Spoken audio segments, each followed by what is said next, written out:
T20 world cup 2026 के खत्म होने के बाद इंटरनेशनल क्रिकेट काउंसिल ने टूर्नामेंट की टीम ऑफ द टूर्नामेंट का ऐलान कर दिया है। हैरानी की बात यह रही कि भारत के सिर्फ 4 खिलाड़ियों को ही इस टीम में जगह मिली, जबकि टीम इंडिया को चैंपियन बनाने वाले कप्तान सूर्य कुमार यादव को इसमें शामिल नहीं किया गया। दिल्ली की मुख्यमंत्री रेखा गुप्ता ने सोमवार 9 मार्च को दिल्ली सचिवालय में उत्तम नगर की दुखद घटना में मारे गए युवक तरुण के परिवार से मुलाकात की। उन्होंने परिवार को ढांढस बंधाया और भरोसा दिलाया कि इस मुश्किल समय में दिल्ली सरकार उनके साथ मजबूती से खड़ी रहेगी। सांसदों की सैलरी और भत्तों को लेकर अक्सर चर्चा होती रहती है। साल 2025 में उनकी सैलरी बढ़ाने का फैसला लिया गया था, लेकिन दिलचस्प बात यह है कि संसद में ऐसे 2 सांसद भी हैं जो अपनी सैलरी लेना ही पसंद नहीं करते। आम आदमी पार्टी के राष्ट्रीय संयोजक अरविंद केजरीवाल इन दिनों गुजरात दौरे पर हैं और वहां उन्होंने बीजेपी और कांग्रेस दोनों पर तीखा हमला बोला। सूरत में आयोजित बूथ सम्मेलन में उन्होंने लोगों से अपील की कि अगर वो बदलाव चाहते हैं तो इस बार झाड़ू का बटन दबाकर अपनी सरकार बनाएं।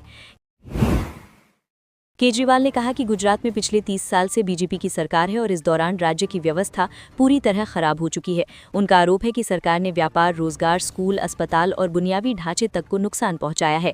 उन्होंने किसानों की स्थिति का जिक्र करते हुए कहा कि आज गुजरात के किसान काफी नाराज और परेशान हैं। उनका कहना था कि किसानों के बीज, खाद, पानी और उनकी मेहनत से जुड़ी सुविधाओं तक में भ्रष्टाचार हो रहा है। अमेरिका के राष्ट्रपति डोनाल्ड ट्रंप ने एक बड़ा बयान देते हुए कहा है कि ईरानी महिला फुटबॉल टीम की जान को खतरा हो सकता है।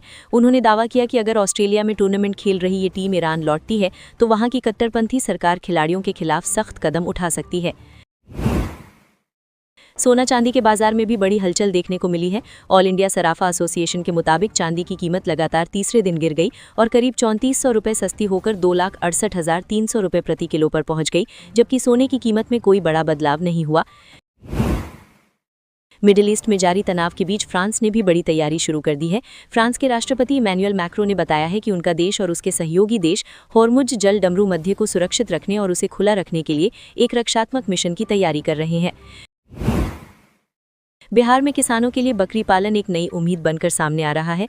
राज्य सरकार इस काम के लिए 60 से 90% तक का अनुदान दे रही है और किसानों को प्रशिक्षण भी दिया जा रहा है, जिससे वे दूध और मांस के कारोबार से अपनी आय बढ़ा सके। यूपीएससी 2025 के रिजल्ट को लेकर भी एक बड़ा भ्रम सामने आया था। 301वीं रैंक को लेकर 2 अभ्यर्थियों ने दावा किया था, लेकिन आयोग ने साफ कर दिया कि ये रैंक केवल उत्तर प्रदेश के गाजीपुर जिले की आकांक्षा सिंह को ही मिली है। बिहार दिवस 2026 को लेकर पटना में खास तैयारियां शुरू हो गई हैं। 22 से 24 मार्च तक गांधी मैदान, श्री कृष्ण मेमोरियल हॉल और रविंद्र भवन में सांस्कृतिक कार्यक्रम, प्रदर्शनी, व्यंजन मेला, पुस्तक मेला और लोक नाटक जैसे कई कार्यक्रम आयोजित किए जाएंगे। दिल्ली की राजनीति में हरिवंश नारायण सिंह का नाम हमेशा चर्चा में रहा है। बीजेपी और जेडीयू के रिश्ते खराब होने के दौर में भी उन्होंने अपनी राजनीतिक और बौद्धिक पहचान को बनाए रखा। हालांकि इसके लिए उन्हें अपने ही दल के कुछ नेताओं की आलोचना भी झेलनी पड़ी। मलयालम फिल्म मंजूमेल बॉयज के निर्देशक चिदम्बरम एस पोडवल इन दिनों विवादों में हैं। उन पर लगी यौन उत्पीड़न के मामले में फिलहाल अदालत ने उन्हें अंतरिम जमानत दे दी है। हालांकि उन्होंने आरोपों से साफ इनकार किया है। अक्षय कुमार की फिल्म भूत बंगला भी जल्द सिनेमाघरों में आने वाली है। ये फिल्म 10 अप्रैल को रिलीज होगी और इसमें करीब 14 साल बाद अक्षय कुमार और निर्देशक प्रियदर्शन की जोड़ी फिर से साथ काम करती नजर आएगी। मिडिल ईस्ट में ईरान और इजराइल के बीच जारी संघर्ष लगातार बढ़ता जा रहा है और ये जंग अब 10वें दिन में पहुंच चुकी है। इस पूरे घटनाक्रम में खाड़ी देशों पर हमले और क्षेत्र में बढ़ते तनाव के कारण हालात अभी शांत होते नजर नहीं आ रहे।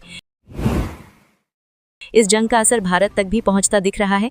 बेंगलुरु में गैस सप्लाई प्रभावित होने के कारण होटल और रेस्टोरेंट उद्योग को बड़ा झटका लगा है और कई जगहों पर एलपीजी की कमी के चलते रेस्टोरेंट सेवाएं बंद करने की नौबत आ गई है।